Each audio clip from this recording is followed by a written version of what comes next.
चलिए अब आगे बढ़ेंगे। एक बड़ी खबर आपको बताएंगे। धाबी कैबिनेट मीटिंग में कई फैसलों पर मुहर लगी है। औषधीय पौधे लगाने पर किसानों को अनुदान मिलेगा। 91,000 किसानों को इसका फायदा मिलेगा। 22,000 से ज्यादा हेक्टेयर भूमि पर खेती होगी। खेती करने पर किसानों को सब्सिडी दी जाएगी। तो ये तमाम फैसले हैं जिस पर मुहर लगी है। दरअसल धामी कैबिनेट की बैठक, और इस बैठक में जो फोकस रहा वो अन्नदाताओं पर रहा, किसानों पर रहा। सीधे पंकज का रुख कर लेते हैं।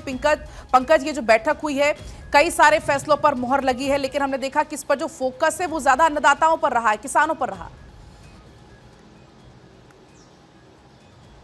निश्चित तौर पर पलक देखिए, क्योंकि प्रदेश में पिछले दौरान जो आपदा आई थी उसमें हम कैसे किसानों को राहत दे सकते हैं। पर्वतीय क्षेत्रों में कई हजार एकड़ भूमि बर्बाद हो गई है, नदी के बहाव में कट गई है। ऐसे में उस क्षेत्र को फिर से आबाद करना है, किस तरह से हम उसको फिर से पटरी पर ला सकते हैं। इसलिए मुख्यमंत्री पुष्कर सिंह धामी की अध्यक्षता में जो आज कैबिनेट बैठक हुई थी उसमें किसानों के हित में अन्नदाताओं के लिए एक बड़ा निर्णय लिया गया है। क्योंकि पर्वतीय क्षेत्र विषम परिस्थितियों का क्षेत्र है और वहां पर जो दूसरी खेती है, चाहे हम गेहूं, चावल या तमाम अन्य खेती की बात करें, तो वो वहां नहीं हो पाती है। इसलिए सरकार ने निर्णय लिया है कि पर्वतीय क्षेत्रों में या कहीं भी, पर्वतीय क्षेत्र नहीं, अगर मैदानी जिलों में बात करें तो वहां भी सगंध पौधा केंद्र, उसके साथ साथ ही जो औषधीय पौधे हैं उनको अगर लगाया जाएगा तो उसके आधार पर खेती को आगे बढ़ाया जा सकता है। उसके लिए सरकार ने सब्सिडी का प्लान तैयार किया है। 91,000 किसानों को इसका फायदा मिलेगा। 22,000 से अधिक हेक्टेयर भूमि में यह खेती की जाएगी और साथ साथ ही इसमें अलग अलग कैटेगरी के हिसाब से सब्सिडी दी गई है। अनुदान के तौर पर अगर बात करें तो 50% सब्सिडी से लेकर 80% सब्सिडी का इसमें प्रावधान रखा गया है। दूसरी बड़ी बात यह है कि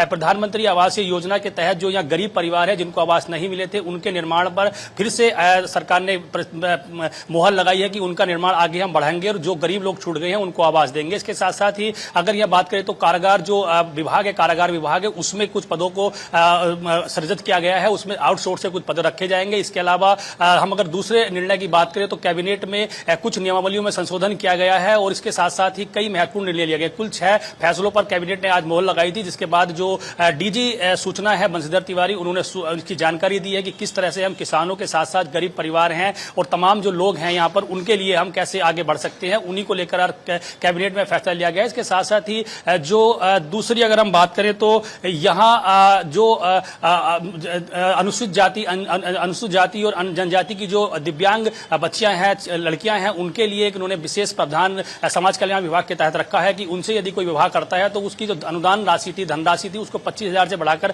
50,000 कर दिया गया। तो ये 6 निर्णय आज कैबिनेट में लिए गए हैं, जिसको लेकर कहा जा सकता है कि सबसे बड़ा जो निर्णय है वो किसानों के लिए है। किसानों के हित में सरकार ने ये एक बड़ा फैसला लिया है। सगंध और जो औषधीय पौधे हैं उनके लगाने के लिए अनुदान दिया जाएगा। ये खेती पहले भी पूरे प्रदेश भर में पर्वतीय क्षेत्रों में होती थी। इस खेती का फायदा ये है पलक, क्योंकि इस खेती को बंदरों से और जानवरों से बहुत ज्यादा नुकसान नहीं होता है और इस खेती को यदि किसान करते हैं तो उनसे तमाम तरह की दवाइयां और उसके साथ साथ ही जो परफ्यूम है उनकी पैदावार, उनको निर्माण किया जा सकता है। तो ये सरकार ने फैसला लिया है कि पर्वतीय क्षेत्रों के साथ साथ मैदानी क्षेत्रों में इस खेती को आगे बढ़ावा मिलेगा तो इसका फिर एक बड़ा फायदा किसानों को मिल सकता है। तो उसी के लिहाज से अब खेती प्रदेश भर में की जाएगी। अब ये देखना होगा कि सरकार ने जो आज ये फैसले लिए हैं उसका जमीनी स्तर पर कितना फर्क होता है और किसान इसे कितना अपनाते हैं। जी बिल्कुल पंकज, आपका फिलहाल बहुत शुक्रिया पूरी जानकारी साझा करने के लिए।